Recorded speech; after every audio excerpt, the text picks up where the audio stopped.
questo è il nostro contributo, quali sono i pro e i contro. Il punto è sempre se questo tipo di approccio è fattibile nella pratica clinica, ok? Certo. Poi, secondo aspetto, la biopsia liquida per studiare la biologia del mieloma. Ci sono fondamentalmente due diciamo, argomenti, due topic che si possono studiare con la biopsia liquida. Uno riguarda la disease dissemination e qui vincono le CMMCs. Qui c'è la secondo è l'eterogeneità spaziale, qui probabilmente il DNA libero circolante servirà di più e faccio vedere anche qui un esempio dei nostri risultati. Sì. Infine dico, la biopsia liquida può essere utilizzata per monitorare la malattia. È importante, bla bla bla, è importante perché non è invasiva, eccetera, eccetera. Allora, le circolanti possono servire per monitorare la disease? Non si sa perché, insomma, vengono molto rapidamente clearate nel periferal e bla bla bla. Anche il DNA libero attualmente viene rapidamente clearato, però ci sono tool informatici e tecnologici che forse ci aiuteranno a aumentare la sensibilità di questa tecnologia. Okay. E insomma entro un attimino nel dettaglio di questa cosa e poi dico che esiste un terzo elemento ed è la componente M. Qui però, Roberto, io zero, cioè proprio qui io dico solo che esiste, nel senso che non ho Sì. nessun tipo di argomentazione pro e contro. Sì, sì. E chiudo. E quindi a Okay, questo punto così, ho pensato un po' di domande da fare e va bene. va bene? Va bene, intanto abbiamo 50 minuti, Bruno farà 20, tu avrai una decina di minuti più o Esatto, meno. esatto. Ok, perfetto. E Poi poi possiamo fare appunto, se tu hai qualche domanda da fare, Bruno, qualcosa da discutere. ma ci sarà un pubblico che fa domande? Sì, sì, esatto. Quindi ehm, l'idea è che tu faccia un po' di discussione con Bruno su quello che è stato presentato, sui punti appunto più da discussione, ecco, al di là dello studio, del dato, e poi dal pubblico potranno fare delle domande. Anna, le domande noi come le vediamo? Allora, le domande potranno arrivare in due modi, o tramite l'opzione domanda e risposta che voi avete nella banda in basso di Zoom, Ok. che se cliccate in questo momento c'è nessuna domanda aperta. Ok, sì. E arriveranno, l'opzione migliore è questa, perché quando arrivano voi ve le potete trovare tutti in elenco e una volta che rispondete ad una domanda io la metto, la sposto già tra le, non la cancello, cioè mi potrete sempre vedere ma nelle risposte già fornite e quindi vi rimangono solo quelle aperte. Però alcuni utilizzano anche la chat per fare la domanda. Quindi da guardare entrambe. E quindi, esatto, vi consiglio di guardare entrambe. Io nel caso ho i vostri cellulari, vi mando anche un messaggio se vedo che voi non, o comunque magari intervengo e ve lo segnalo, ecco, sì, senza allora Carolina, problema. tu sei, tra virgolette, la responsabile della discussione con Bruno, quindi io faccio solo un'introduzione iniziale, presento il progetto e presento voi, spiegando quello che andremo a fare. Poi Bruno farà la sua presentazione, subito dopo tu puoi partire con la tua presentazione e se vuoi, visto che magari poi tu discuterai con Bruno, io posso vedere un po', dare un occhio alle domande. Poi, di nuovo, tu puoi scegliere quella che ti piace di più, quella che è più interessante. Se c'è qualcosa che sfugge, ok, io sto all'occhio alle domande, posso intervenire, insomma, però sentiti pure libera di condurre la discussione come preferisci. Va bene, ok, d'accordo. Vi chiedo una cortesia, vedo che non sei ancora collegato Paiva. Voi avete per caso un cellulare? Perché io non ce l'ho per potergli mandare un messaggino se è tutto no, però okay. l'ho sentito a metà mattina, ci siamo scritti. Allineati. Ci siamo detti ci vediamo dopo, per cui non penso che si stia dimenticando. Io non penso neanch'io, gli ho rimandato un link, no, più che altro era per sapere se magari aveva dei problemi. Io gli ho rimandato anche la mail con il link. Ok, no, ma si connetterà all'ultimo. Sì, sì, sì. Sì, penso anch'io. Ok, bene, allora disattivo l'audio. Lo dico anche a lei, dottoressa, noi abbiamo impostato una sigla che se vuole il nostro tecnico può anche provare in questi minuti in cui non abbiamo nulla ancora in ballo. Assolutamente sì. Ok, allora prego.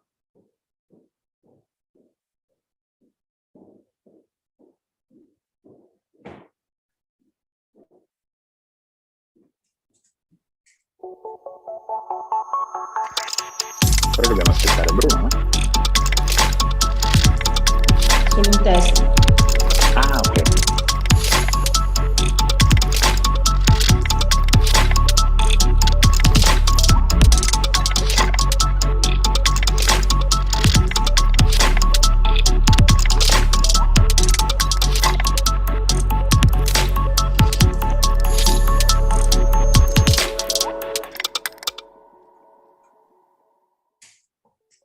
Good afternoon, everyone.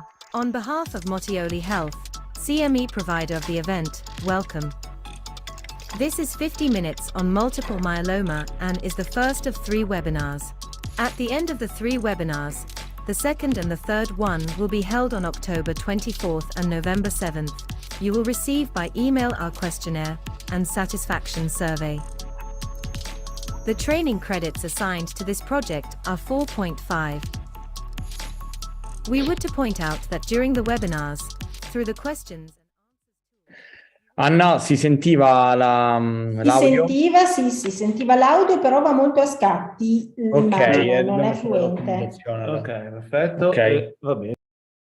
Però insomma si sente, ti confermo. Per i nostri relatori, al termine di questa sigla, si riapriranno le nostre webinar. Io chiaramente la mia la oscurerò in modo tale da lasciare a voi insomma tutto lo spazio dovuto, e a quel punto voi potrete parlare prendendo la parola. Io chiaramente rimango sempre collegata, sempre sotto, sempre presente per qualsiasi cosa, però ecco, a voi poi la gestione una volta terminata la sigla. Ok, bene.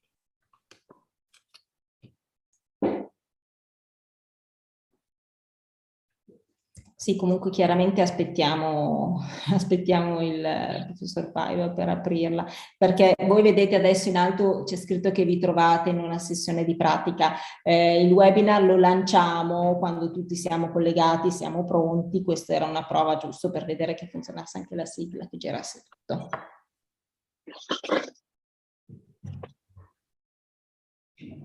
Al momento non riesco ancora a vedere perché solo quando il webinar è effettivamente... Ecco, sta arrivando il dottor Paiva, eccolo qua.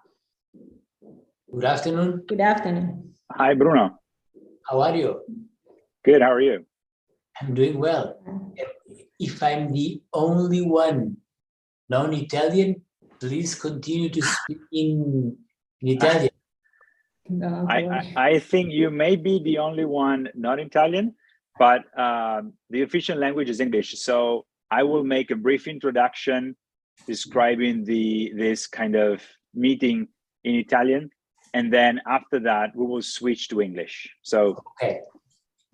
I'm confident. What a shame. I prepared the talk in Italian, but never mind. Oh.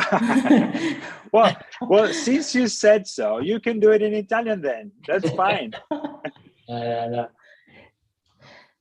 No, I mean, I still can understand whenever, in fact, I'm going to Rome next week.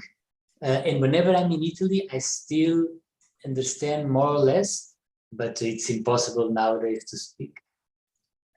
Well, yeah, with our languages, it's not hard to understand. Speaking it is a little bit more complicated. But so, Bruno, we were just discussing with Carolina. I will make a brief introduction to this, since this is the first webinar. Then I'll introduce you and introduce Carolina.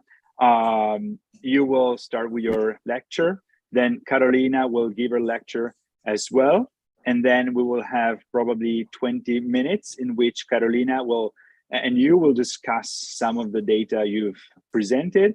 And then they might come from the Q&A, some questions from the audience. It's very informal, so just be easy, and hopefully there will be questions from the audience. And it's nice to have a discussion on this topic. So it's very, very easy. And the more the better. And just as a reminder, how much time do I have for the presentation? If you could make it in 20 minutes, would be great. Sure. All right, so okay. Perfect. Carolina's one is a little bit shorter, so we have a little bit of discussion, which is, I think, the also interesting.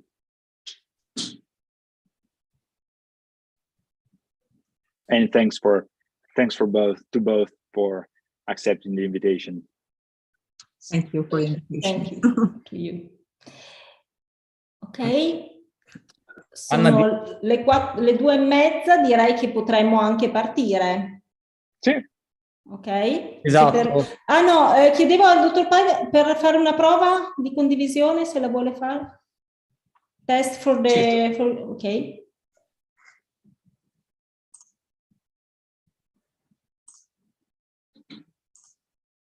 Ok.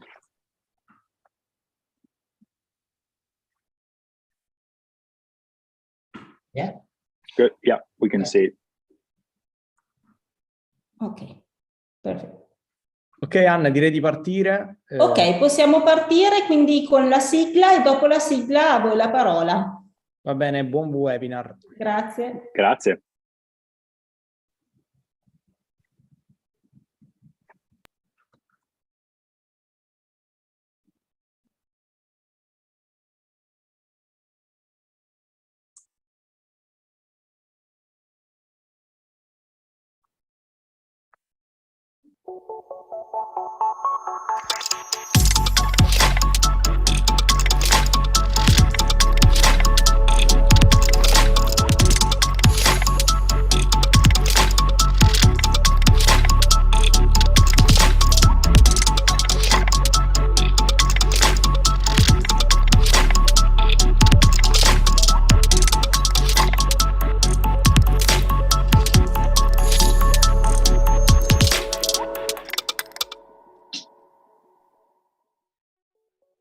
Good afternoon, everyone.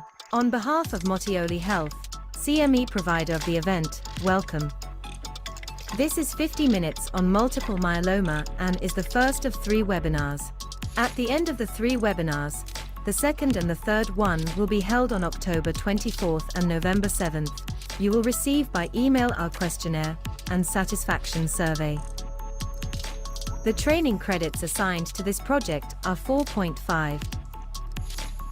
We would to point out that during the webinars, through the questions and answers tool, you will have the possibility to ask questions, and the possibility to put a like on those that you consider most interesting, in order to establish the priority of the answers. Thanks to all of you for your participation, to GSK for the unconditional support provided, and to Dr. Roberto Mina for the precious scientific direction of the entire project. Professor, now it's up to you. 50 minutes starts now. Good luck with it.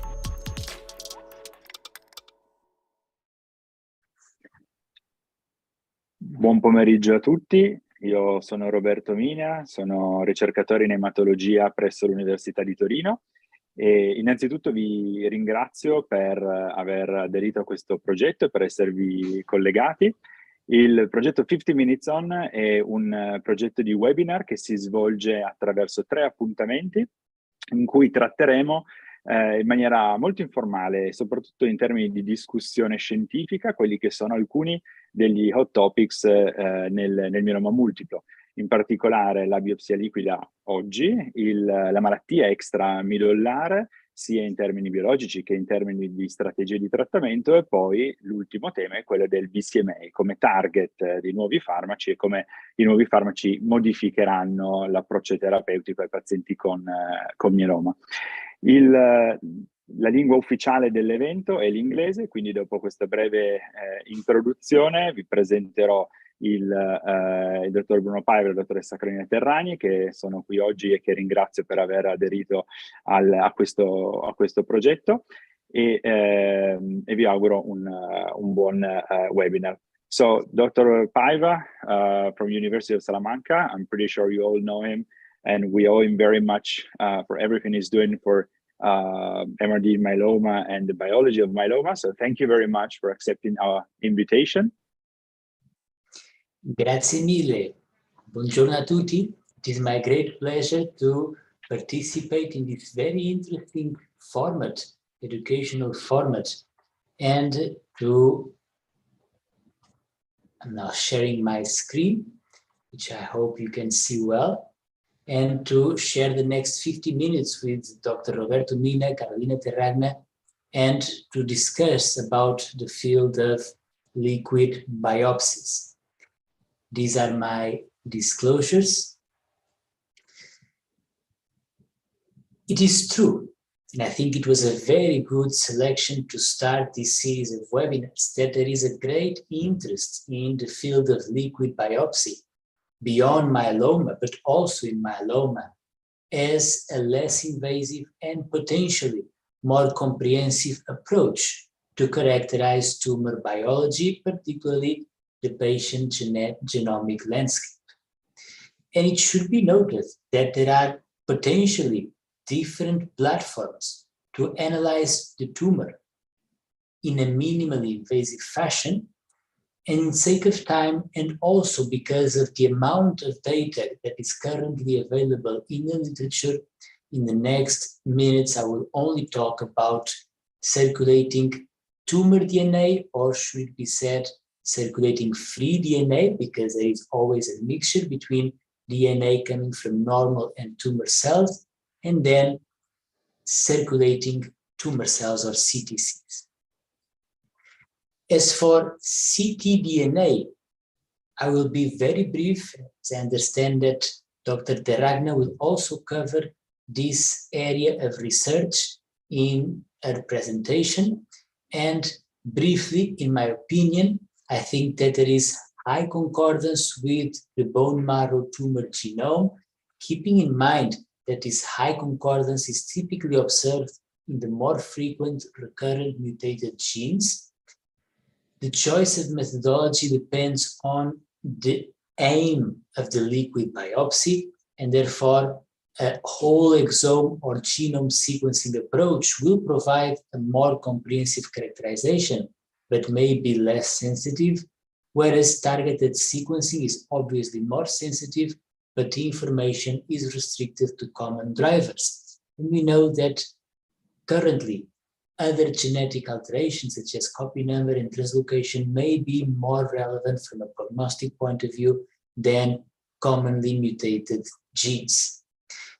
Also, in my opinion, I think that there is still limited data on the prognostic value of ctDNA. Here, there is a study in relapsed refractory myeloma, and the same applies to monitoring treatment efficacy based on mutations with small series of patients, and also considering the fact that many of these mutations are subclonal, and this may pose a challenge for ctDNA-based treatment and monitoring. As you may know, our group is particularly interested in the study of circulating tumor cells, or CTCs, that we believe is a singular functional clone possibly involved in disseminating myeloma. And therefore, studying and analyzing this cell could be useful to better understand disease dissemination, for re-stratification, different stages of the disease, as well as the classical concept of liquid biopsy, in other words, to characterize the genomic landscape. Generally speaking, as additional information, I should say that the phenotype of CTCs is very similar. It's only a few nuances in the intensity of expression of some markers, very similar to what we commonly see in the marrow, and therefore your flow method that you are applying in the marrow can be used in peripheral blood. However, keeping in mind that the number of cells of tumor burden is perhaps 3-4 logs lower in the blood when compared to the marrow, and therefore high sensitive techniques such as next generation flow should be used whenever possible. Obviously, the frequency of CTC detection clearly increases in patients with either smoldering or active myeloma, and so the numbers, pointing out again to the potential prognostic value of this biomarker. From a genetic point of view, some groups, including ours, have shown in the last few years that when you perform whole exome, genome or exome sequencing of patient-matched tumor cells in the marrow and in peripheral blood, the concordance is usually very high, around 90%. And this applies to all the detected mutations. It applies particularly to the recurrent mutations found in myeloma and other pan-cancer mutations. It also applies to copy number, and it also applies, although not to the same extent because of the stochastic DNA fragmentation, it also applies to translocations. Therefore, CTCs can be detected, isolated, and studied for genetic characterization. While those results are positive for the concept of liquid biopsy, in other words, genetic characterization in the blood, for me, they were disappointing in such a way that if the tumor in the blood and in the marrow are similar from a genetic point of view, it means that we cannot understand the aggressive tumor cells from the marrow into the blood according to recurrent and different genetic abnormalities, as they are not present. So, to better understand the mechanism of disease dissemination, we also performed transcriptional studies. And again, and it could not be differently, from a transcriptional point of view, there is high similarity between bone marrow and peripheral blood tumor cells, with only a few genes differentially expressed. However, these few genes differentially expressed are not random. They co-localize in terms of signaling pathways related to inflammation, interferon, epithelial mesenchymal transition, hypoxia, and stop of the cell cycle. And these data allow us to generate the hypothesis that you can read here, that fully occupied hypoxic bone marrow niches, together with a pro-inflammatory tumor microenvironment, is forcing cancer cells to stop proliferating, to recirculate in blood, to seek other bone marrow niches to continue growing. If this hypothesis holds true, then, in our opinion, the best way to confirm is to study patients and to determine the correlation between CTC numbers and clinical behavior. And importantly, the Euroflow Consortium 4 years ago already showed that the number of CTCs in patients with MGUS clearly discriminates those that have some risk of progression versus those that, by having very low number of CTC in peripheral blood, have no risk of progression, at least during the first few years after follow-up. In smoldering myeloma, very recently, our group showed that if you want to quantify tumor burden, quantifying tumor burden in blood may be much more informative when compared to the marrow.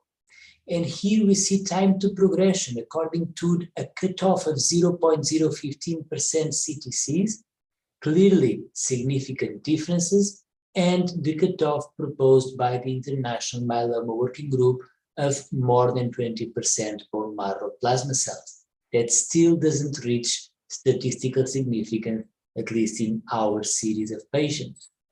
More importantly, if we consider what is the gold standard for recertification of smoldering myeloma, the IMWG 2020 model, where again, one of the 20 stands for more than 20% of bone marrow plasma cells. You can see in this slide and in this study published in Clinical Cancer Research that you can replace bone marrow plasma cells by the cutoff of CTC that I alluded before without losing any efficacy. Both models perform very, very similarly. The performance might be similar, but there is a clear advantage of the model based on CTCs. And the advantage is because you are relying on 3 minimally invasive biomarkers, the M protein, the free light chain ratio, and CTCs, meaning that similarly to the marrow, you can calculate the risk based on the model at presentation, at diagnosis, but if you wish, you can recalibrate the patient risk, for example, every 3, 6, or 12 months when the patient returns to the consult, because all 3 biomarkers can be measured in blood or in serum, and thereby to identify either evolving or stable patterns and improve your recertification, particularly if you are interested or not in early treatment intervention based on clinical trials. It should be noted, and only very briefly, that while we are studying, at the same time we are studying CTCs using multidimensional flow, we are always looking at the immune profile. That's one of the advantages of flow. And in fact, in the same study, we showed that immune profiling provides complementary information to the classical biomarkers as well as CTC assessment. And in fact, if you want to identify smoldering myeloma patients with no risk of transformation, 0% risk of transformation, it was mandatory, at least in our series, to include the immune risk according to a specific immune signature, because patients with low risk according to all the other markers, but a high risk immune signature may also progress. And this progression may be related not that much to tumor burden, but more lack of active immune surveillance. This is now data presented at ASH last year in patients with newly diagnosed active myeloma. And in newly diagnosed active myeloma, you can see in this multivariate analysis that quantifying CTCs is one of the most relevant prognostic factors, and this has been recently reported also by our Italian colleagues as well as our group in 2 companion papers in JCO, and the value of CTCs is almost at the same level to the eligibility of patient to receive an autologous transplant or not, and clearly complementary to other classical prognostic factors in myeloma.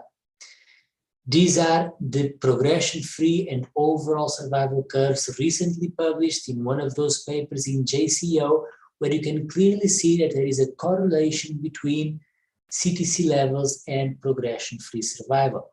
And beyond that, I would call your attention to 2 particular subgroups.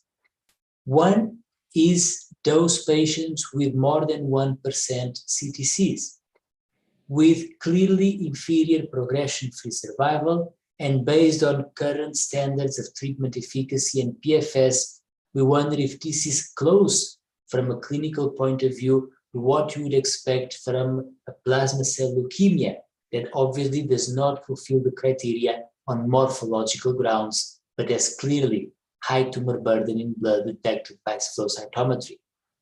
The other subgroup is this one here, in whom we were unable to detect CTCs in peripheral blood.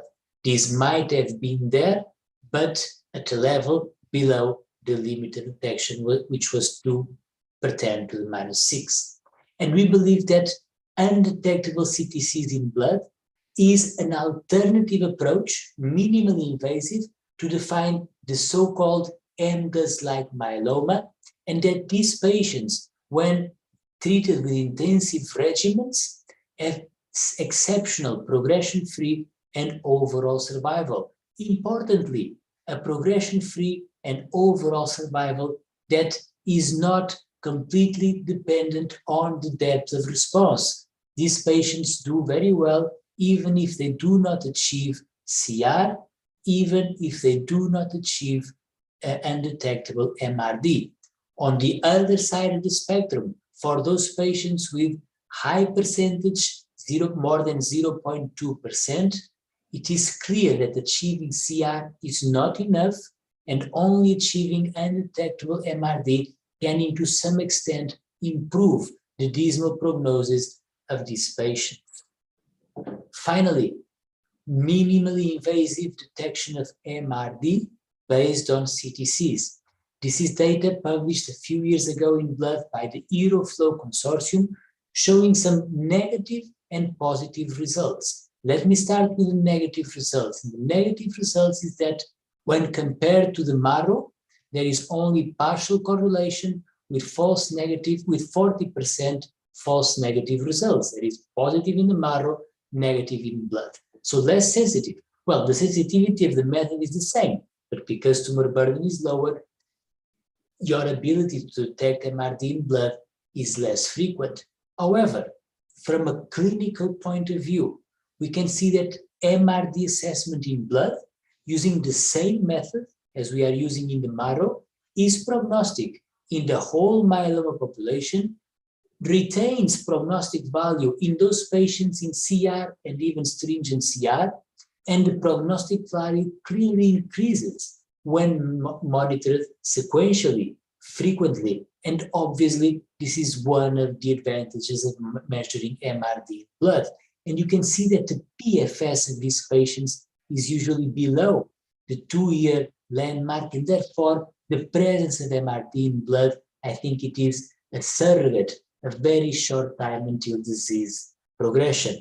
And as a spoiler, let me share that at ASH, our group will present an abstract with a slight variation to the NGF method that allows the detection of MRD in the blood in the 10 to the -7 logarithmic range, and even in some cases 10 to the -8. Stay tuned, this will happen in nearly 2 months. So to conclude, I do believe that there is an important role for CTC assessment at diagnosis for staging of MGUS, smoldering, and active myeloma, and in the latent patients, also potentially to monitor MRD, not at the time of induction or treatment intensification. Only bone marrow at those time points will be informative, but potentially we need more data during maintenance and particularly observation, where bone marrow samples can be spread apart by more frequent peripheral blood assessment. I'll stop here. Thank you for your attention. Thank you, Bruno. Thank you for an excellent presentation. And now we will move on with the presentation by Dr. Carolina Terragna from the University of Bologna, which I thank for being here. Carolina, please. Thank you. So thank you, Bruno, for your nice presentation that introduced very nicely the topic of this webinar and particularly highlighted the role of circulating multiple myeloma cells. Our job is now, I will try to, okay. Our job is now to discuss the future perspective and the clinical application of this potent tool, which in addition to circulating multiple myeloma cells includes also other elements such as circulating free DNA, and whose potential is about to explode in the next future. In particular, we will debate 3 main aspects related to the employment of peripheral markers sourced by minimally invasive liquid biopsy that make this tool so potent and possibly exploitable also in the daily clinical practice. In fact, overall peripheral markers might be employed as prognostic factors to stratify patients in subgroups at different risk of progression or death, may be used to decipher myeloma biology, in particular those aspects which remain hidden to the conventional approach based on the analysis of the single site bone marrow aspirate, and finally to monitor the disease dynamics, implementing the conventional MRD measurement in bone marrow.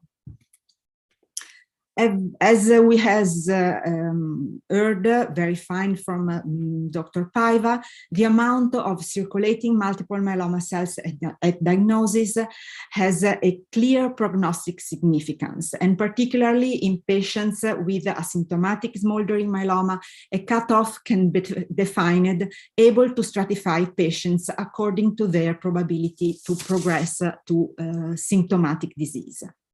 Actually, the existence and the role of clonotypic circulating plasma cells in myeloma is known since a long time, the first report being published back in 1962, as recently summarized in a very interesting Twitter thread by Rafael Fonseca. Today, CMMCs are actually living a sort of second youth, much more mature than the first one, since we have now available the high throughput technology needed to analyze them more precisely, to identify them, to count them, and to study their biology. Given the importance of circulating plasma cells, it might be expected that they should or would be evaluated in every single patient in order to more precisely define their prognosis. However, and this is the first question for Dr. Paiva, how is the analysis of circulating multiple myeloma cell feasible in the daily clinical practice? As to our experience, we have set up the flow cytometry method needed to analyze the circulating multiple myeloma cells, and we perform this analysis whenever it is possible, even though we still do not formally report the results to the clinicians. We frequently discuss about the need of shared methods among different labs which analyze these cells, and also consensus on definition in order to finally implement this assay, this important assay in our practice. Another important circulating marker that has been thoroughly explored recently in the context of liquid biopsy is circulating free DNA.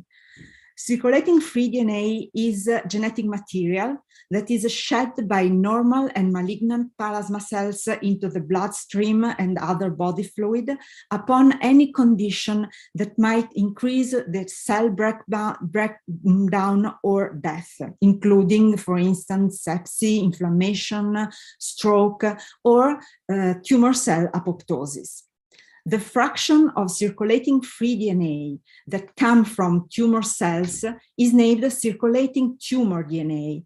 And due to the presence of circulating tumor DNA, it has been shown that the amount of circulating free DNA is higher in tumor cells samples as compared to samples deriving from healthy donor.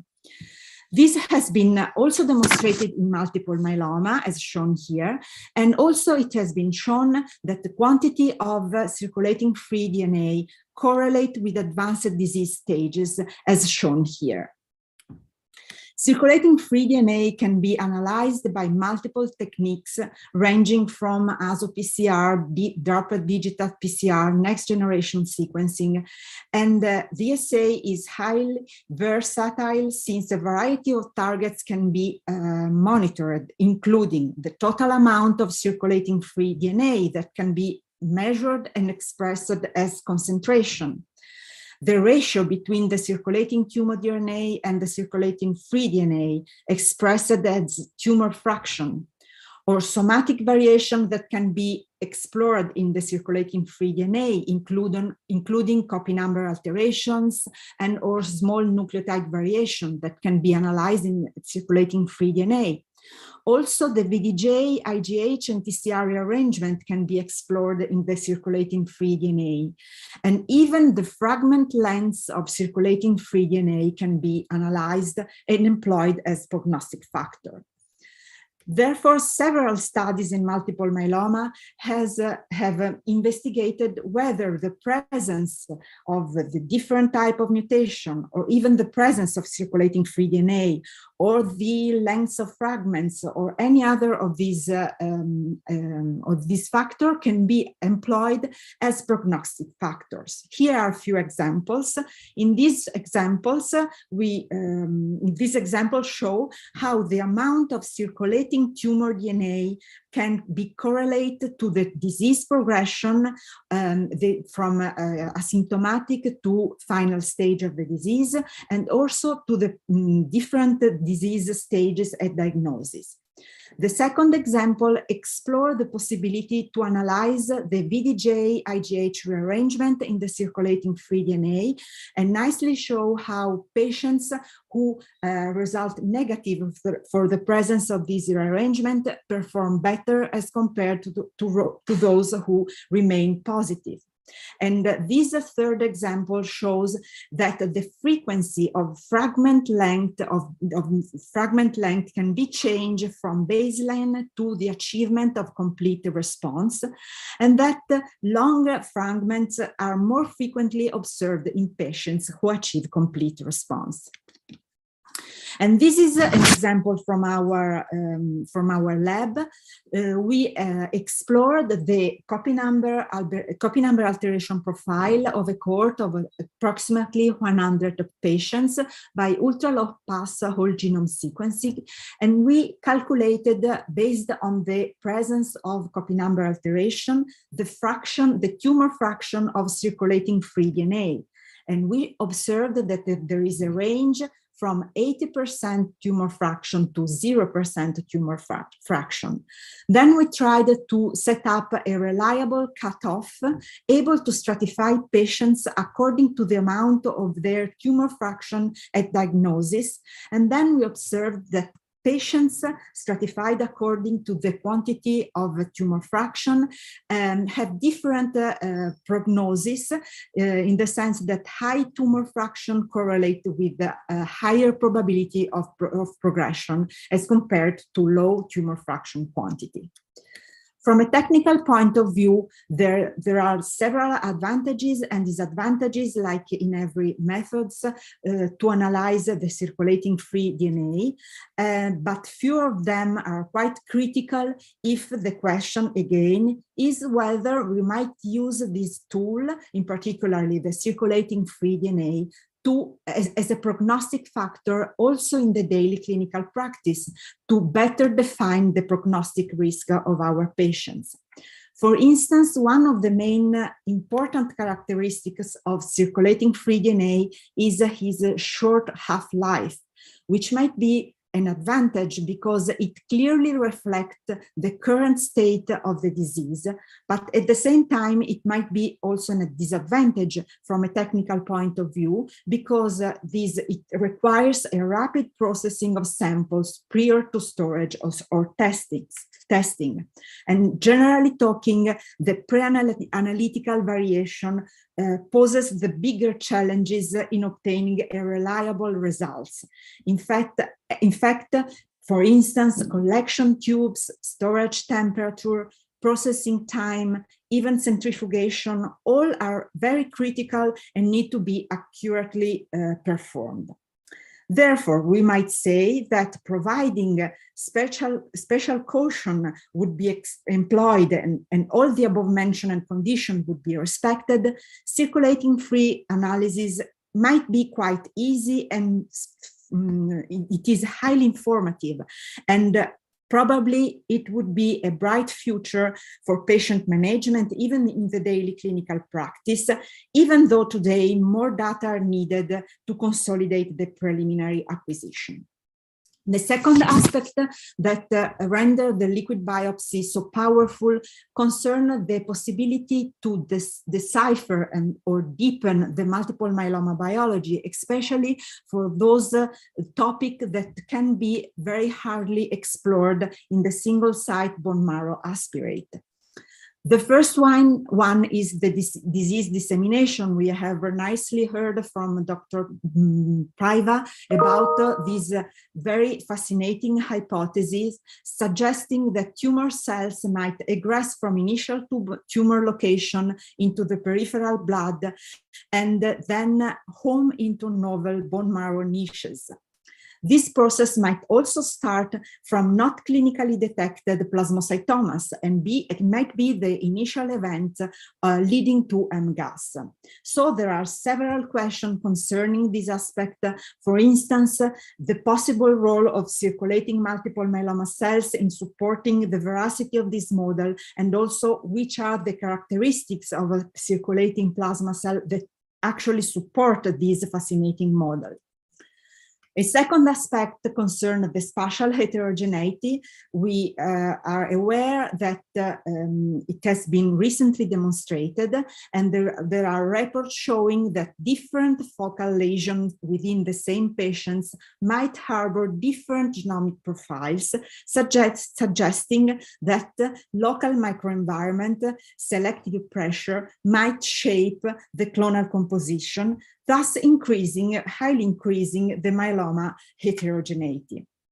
Here is an example on how liquid biopsy might be unveil the presence of spatial heterogeneity. These are results from our group recently reported at HIHA, and here we show that by comparing the genomic landscape of copy number alteration explored in the circulating free DNA and the bone marrow plasma cells obtained from the same patients, in most cases, the genomic profile results identical, thus supporting the ideas that circulating tumor DNA might originate from the same bone marrow clone, and that therefore it can be considered a source suitable for patients' genomic profiling. However, in a small cohort of patients, the genomic profiles is different from that of bone marrow plasma cells, as shown here, and therefore circulating DNA might also originate from different clones. Therefore, circulating tumor DNA can also inform about the disease distribution. Therefore, liquid biopsy might be a powerful tool to explore the disease biology. And finally, a very smart way to employ the liquid biopsy is as a tool to monitor the disease dynamics. This is a very current, up-to-date topic, since the reduction of minimal residual disease up to undetectable level is considered the most important prognostic factor in multiple myeloma. However, MRD is currently evaluated within the bone marrow, and even the possibility of false negative results might occur due, for instance, to low quality of bone marrow aspirate, the changing landscape of residual cells, or the previously mentioned spatial heterogeneity. Moreover, the assays require an invasive procedure, which might be unbearable for frail patients, even though several data show that repeated evaluation might be needed to achieve a clear picture of the disease dynamics. Therefore, the possibility to employ a non-invasive approach is considered advantageous for patients, and the potential of liquid biopsy in this context has been explored. In this context, probably circulating plasma cells are not the best choice, since their dynamics is not very informative, as they are rapidly cleared from the peripheral circulation upon therapy. But we will discuss this with Bruno. And this graph shows the dynamics of circulating multiple myeloma cells obtained from a small cohort of patients in our collection. And as we can observe, the median number of circulating cells, which might be very high at diagnosis, is decreased rapidly and remain low, very low, barely detectable for most time, therefore not being so informative to monitor the disease dynamics.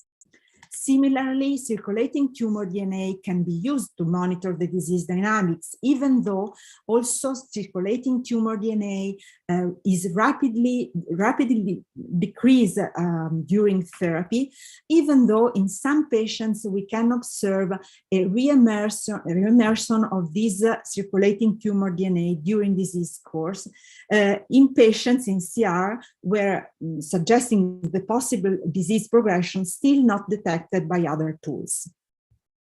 However, both methods need to improve sensitivity in order to be comparable to the commonly employed tools to monitor minimal residual disease, such as NGF or NGS in the bone marrow.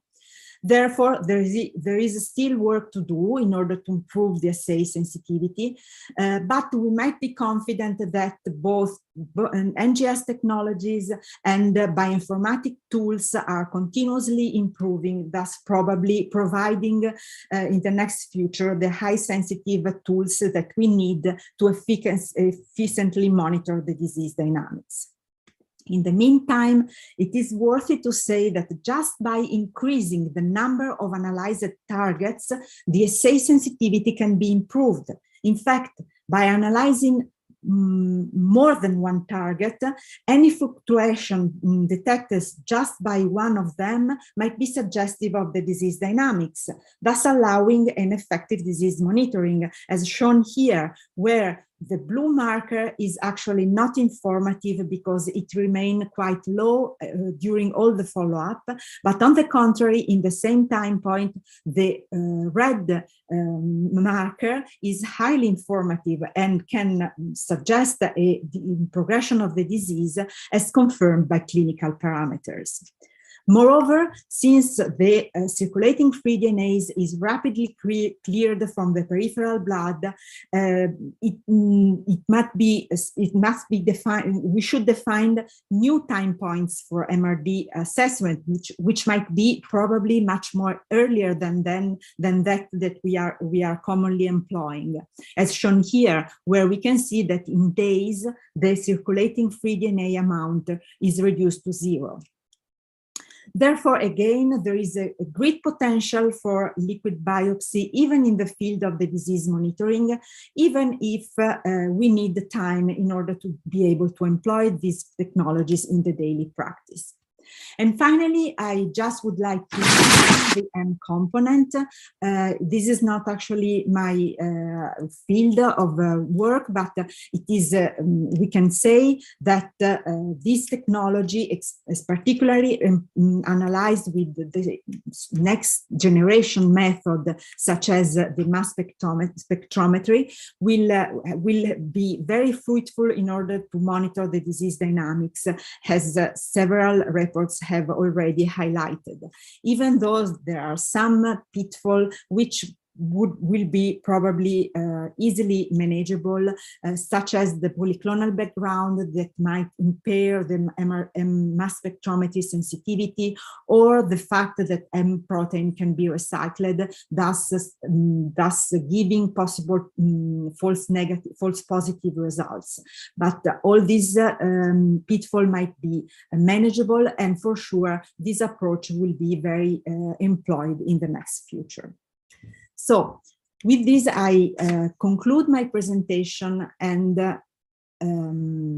maybe we can start the Q&A session. And the first question that I would like to ask to Bruno maybe is concern the possibility to employ the analysis of circulating multiple myeloma cells in the daily clinical practice. Do you think that we are ready to analyze this important prognostic factor in all our lab? Thank you, Carolina. I think that's a very practical question, and therefore probably the best way to start the Q&A.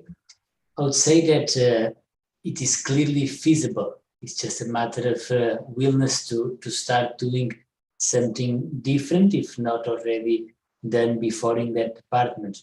And usually it is true that the assessment of this cell in blood has only been performed in some centers.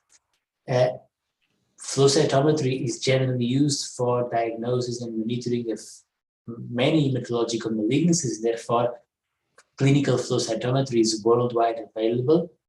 And in this case, and again, I will probably repeat myself in such a way that the tools, the methods, the flow methods that are already being used for the screening of a monoclonal gammopathy in the marrow can potentially be used in peripheral blood.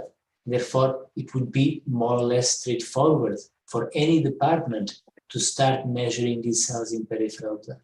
However, as I think I alluded in my presentation, we should be aware that the number of these cells in blood is rather lower, even in patients with active myeloma, around 1 cell per microliter, and therefore the higher sensitivity, the better. And by higher sensitivity, it might well be just to apply the MRD method that you are already applying. So to sum up, I would say that for all those clinical laboratories that are already performing flow cytometry diagnosis, and particularly for MRD assessment in the marrow, can use that same method and start doing it in blood. If possible, we always endorse the NGF method. And to share our local experience, we have been measuring these cells for the past 3, 4, 5 most recent Spanish clinical trials. And after seeing the data that was generated a few years ago and published again as a companion paper with your colleagues, the GMEMA, seeing the clear prognostic value, now also in smoldering myeloma, I should say that a few months ago, the hematology department of our hospital decided that it was time to implement the assessment in all patients outside of clinical trials. Thank you very much. And don't you think that we should, because we should share some, you suggest the employment of NGF approach. So this is your... Whenever possible, realizing that for some centers, by various different reasons, it may not be possible. Okay. And what do you think about the possibility to monitor the disease dynamics by employing the circulating multiple myeloma cells? Maybe this is not the best context, but what do you think? I would endorse, and we are studying that, and many groups are studying that, whenever it shows clear clinical value. If not, then it's not worth it, obviously. So from my point of view, currently, as the treatment scenario is for myeloma, I think that it might not be worth it at the beginning, when you have, for patients that do not achieve the best and deepest response, you have the M protein that is the gold standard, and it's very informative to identify primary resistance, refractoriness to your frontline treatment. Then, during the more intensive stages of treatment, I do believe that the marrow will remain as the gold standard, because these cells in the blood are very, very hemosensitive. They'll die, and if they do not die, because there is more space in the marrow, they would like to return to the marrow. And therefore, I only see potential value if this can be informative, particularly in your patients that achieve long-term progression-free survival, potentially are not on treatment until disease progression. They are in CR, they have been in CR for 2, 3, 4 years. You'd like to know the MRD status, but you don't want to perform another bone marrow aspirate. Right. And if it is negative in blood, it's always, well, informative, but you know that it might be positive in the marrow. By contrast, if it's positive in blood, it will be positive in the marrow, and is identifying your patient with a high risk of disease progression in the next 12, 24 months. Nice, very nice. Thank you for your answer. Bruno, can I just ask a question? I have a couple of questions. The first one you just touched now. So you said that there's not a great concordance between circulating myeloma cells and the bone marrow. So meaning that you may be negative in the peripheral blood but still have disease in the bone marrow. So you may not want to define a patient as MRD negative just on peripheral blood. But on the other hand, if you have circulating tumor cells in the peripheral blood, you are pretty sure that you still have some residual disease in the bone marrow. So do you think this can inform in which patient to perform a bone marrow aspirate, which is invasive? Because if we know it's positive in the peripheral blood, we may assume it's positive in the bone marrow as well. Yes, and I think that what we all have in mind, particularly you, is to try to reduce as much as possible, without losing the relevant information, the number of bone marrow aspirates. So I do think that in late stages of treatment, for example, maintenance, particularly as maintenance is currently used with a single agent, or observation, it might be interesting to avoid the bone marrow. Also, at earlier stages of treatment, if the patient is not in true CR, then you don't need to perform the bone marrow. But for the earlier stages of treatment, and leveraging on the final slides that Carolina presented, I would rely most on the M component, using a more sensitive tool such as mass spec rather than the circulating myeloma cell. Keeping in mind, and Carolina nicely pointed out, that also at early stages of treatment, you might have a higher number of false positive results because the method is very, very sensitive and it's still detecting residual amounts of the M component that are no longer being produced by living myeloma cells. Just one last question. So you showed that CTCs are clearly prognostic and may actually substitute the bone marrow biopsy in patients with smoldering myeloma.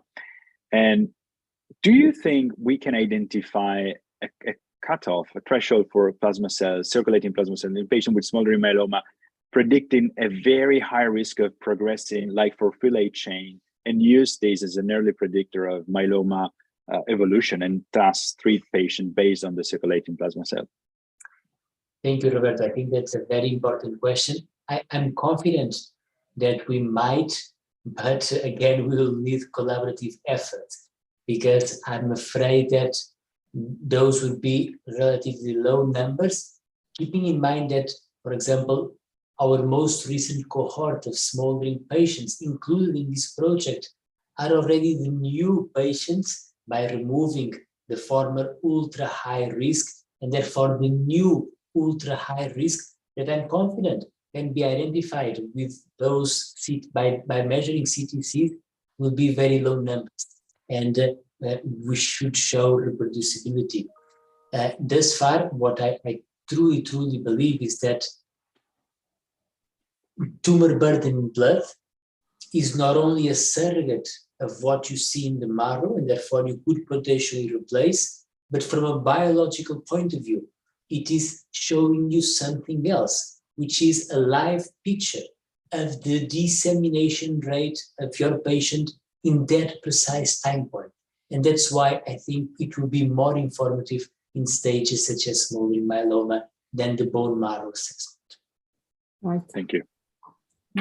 Yes. In fact, the main difference is probably between the circulating free DNA and the circulating tumor cells resides in the fact that the circulating free DNA, circulating tumor DNA, directly come from the tumor cell apoptosis. So this element probably reflect the amount of tumor in the bone marrow, possibly in the different location in the bone marrow, whereas the circulating multiple myeloma cells give us different information, which can be implemented within the other, but it is quite a different information. Probably the circulating tumor DNA, providing we have available the technology able to detect small quantity of DNA, might be more informative on the quantity of, on the amount of the tumor burden in the bone marrow. What do you think? Well, different metrics, but again, because of the lack of a spectacular correlation, and this has been shown by different groups, lack of there is a significant but not a remarkable correlation between tumor burden in the blood and a single bone marrow aspirate. I do believe that the burden there reflects more than what can be depicted in a single aspirate, and potentially also not only the amount of burden in that niche, but also the amount of cells that are cycling. And Right. therefore, it is different information. Now, again, coming back to your first question, and again, from a practical point of view for those listening, what I have, even though we show it, I have my reservations, is from a methodological point of view and a practicality point of view, to characterize the tumor genome using the circulating myeloma cell. We showed that it is possible. In fact, by studying the exome of these cells and comparing to the marrow, we noticed that approximately 22% of all CTCs are coming from a bone marrow niche different from what we were analyzing with that single aspect. So it is possible, it might be informative, it reproduces what you are seeing in the marrow, but I should acknowledge that it is complex and time and labor consuming from a methodological point of view. And I think that on that regard, perhaps sequencing molecular approach might be more attractive to characterize the genomic landscape of a myeloma patient, not in the marrow, and using a less invasive source of material. Okay. So, Carolina, I think we have to close this webinar. I okay. think we approached the end. Okay. So thank you both for this very nice, for both presentations and the nice discussion. I think it was really awesome. And of course, thanks everyone for attending. And so the next meeting will be next week, talking about EMD, axonal disease. And I look forward to that discussion. And again, thanks Bruno, thanks Carolina for participating, and thanks for your time. Enjoy the rest of the day. Thank you. Thank you. Thank you, Roberto. Bye. Bye, thank you to you. Bye. Okay. Thank you all. Have a great day. Thank you, Bruno. Thank you very It was much. a pleasure. Thank you. My pleasure. Bye-bye. Thank you. Bye-bye. Ciao, Ciao, ciao. Carolina. Ciao.